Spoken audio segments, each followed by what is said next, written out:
Arestadong dalawang construction worker na nag-aabutan ng illegal na droga sa isang barracks sa Cayetano Avenue, Barangay Ligid, Tipas, Taguig City. Kinilala ni Police Captain Johnny Shannon, commander ng Substation 5, ang mga suspek na sina alias Robin, 31 anyos, residente sa nasabing barangay, at alias Fred, 26 anyos, residente ng Barangay San Dionisio, Parañaque City, na parehong trabahador sa isang construction site sa BGC.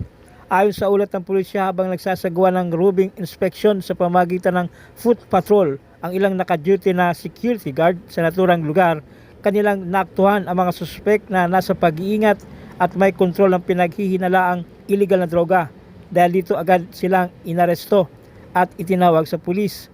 Nakumpiska mula sa mga suspek ang 2 piraso ng heat seal transparent plastic sachet na naglalaman ng puting malakristal na substansya na pinaniniwalaang shabu.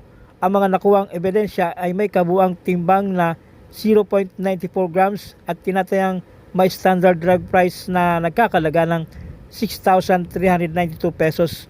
Ang mga nakumpisyang sachet ay minarkahan at nilagdaan ng seizing officer bilang bahagi ng wastong pagmamarka at pagpreserba ng mga ebidensya para sa kaukulang investigasyon at pagsasampa ng kaso. Sa actual kasi sir, sila ang nandito kanina sa taas na pagdating sa taas, pag robbing nila, saktong nakita ng dalawa na nagabutan ng drugs. Nag-aabutan. Opo. Tapos, Kaya kinaano ng dalawang ka-duty yung pagpunta sa taas. Tinawag yung kasama niya, kina-verify kung drugs ba talaga. Yun ay. Tsaka inalis. arestado isang 48 anyos na lalaki matapos maaktuhang umano'y nagtataglay ng hininalang iligal na droga sa isinagawang anti-criminality operation ng mga pulis sa Barangay West Rembo, Taguig City. Kinilala ang suspek na si alias Lester, residente na nasabing barangay. Batay sa ulat ng Taguig City Police Substation 11, dakong alas 12 gis ng madaling araw na magsagawa ng foot patrol ang mga operatiba sa pamumuno ni Police Captain Nolan Navarro sa kabaan ng A. Lone Street sa naturang barangay. Dito nila namataang may hawak at kontrol umano ang suspek ng mga hininalang illegal na droga. Nagresulta ito sa pagkakaaresto kay Lester at pagkakumpiska ng 4 na heat seal transparent plastic sachet na naglalaman ng pinaniniwalaang shabu. Tinatayang tumitimbang ang mga ito ng kabuang 21.56 grams at may standard drug price na 146,608 pesos. Dinala ang suspect sa Station Drug Enforcement Unit para sa paghahanda ng mga kaukulang dokumento kaugnay ng pagsasampa ng reklamong paglabag sa Section 11 ng Article 2 ng RA 9165 o Comprehensive Dangerous Drugs. Aming inaaresto sa pag-iingat ng ipinagbabawal na droga. Ito ay may karapatang manahimik o magsawalang rebo. Ito may karapatang kumuha na yung sariling tagapagtanggol.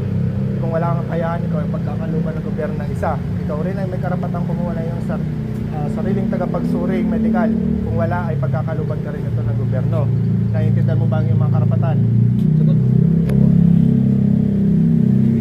Arestaron 2 lalaki matapos maaktuhang nagsusugal ng Carey Cruz at nakumpiska ng inihinalang shabu at isang improvised pinggan sa Barangay Guadalupe Nuevo, Makati City. Kinilala ng pulisya ang mga suspek na sina alias Julius, 43 anyos, residente ng Barangay Bernardino, Makati City, at alias Jason, 32 anyos, residente ng Barangay Guadalupe Viejo, Makati City, kapwa sila nasa kustudya ng mga otoridad.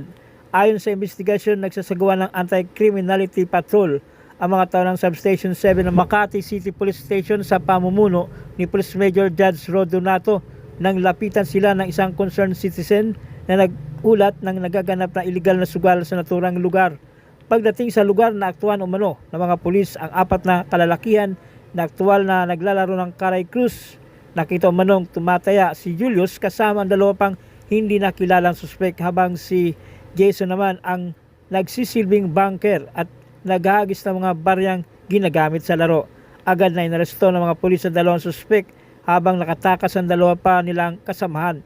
Na-recover kay Jason ang 400 pisong perang pantaya, 3 tigi-1 pisong barya na ginamit bilang coin flippers at isang improvised pen gun na nakasukbit sa kanyang likuran. Samantala, nakuha naman kay Julius ang 700 pisong perang pantaya at isang sachet ng hininalang shabu na tumitimbang ng 0.2 grams at may tinatayang standard drug price na 1,360 pesos. Ipinaalam sa mga suspek ang dahilan ng kanilang pagkakaaresto at ang kanilang mga karapatang naayon sa batas. Sa wikang kanilang naunawaan, pinili umano ng mga ito na manahimik. Kinasuhan ang mga suspek sa paglabag sa PD 1602 o illegal gambling, Section 11 ng Article 2 ng RA 9165 o Comprehensive Dangerous Drugs at RA 10591 o Comprehensive Firearms and Ammunition.